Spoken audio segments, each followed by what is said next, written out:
நாட்டு மக்களின் எதிர்பார்ப்புகள் பூர்த்தி செய்யப்படுகிறதா?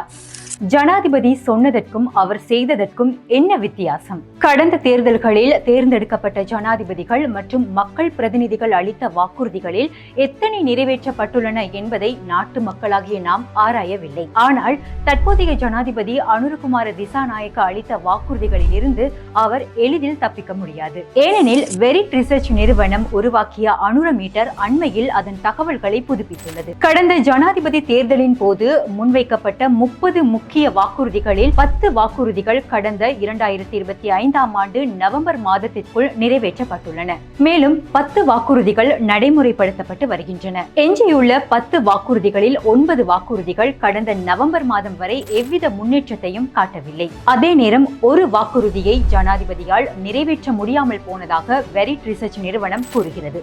அதிக பொதுநலன் மற்றும் தேசிய முக்கியத்துவம் வாய்ந்த வாக்குறுதிகள் முதலில் நிறைவேற்றப்பட்டுள்ளதாக அரசாங்கம் கூறுகிறது. அவை பொருளாதார சீர்திருத்தங்கள், நிர்வாகம், ஊழல் எதிர்ப்பு, சட்டம் ஒழுங்கு மற்றும் சமூக பாதுகாப்பு உள்ளிட்ட கொள்கைகளுடன் தொடர்புடையவை. எவ்வாறாயினும் ஜனாதிபதி அளித்த வாக்குறுதிகள் மிக விரைவில் நிறைவேற்றப்படும் என நாட்டு மக்கள் காத்திருக்கிறார்கள்.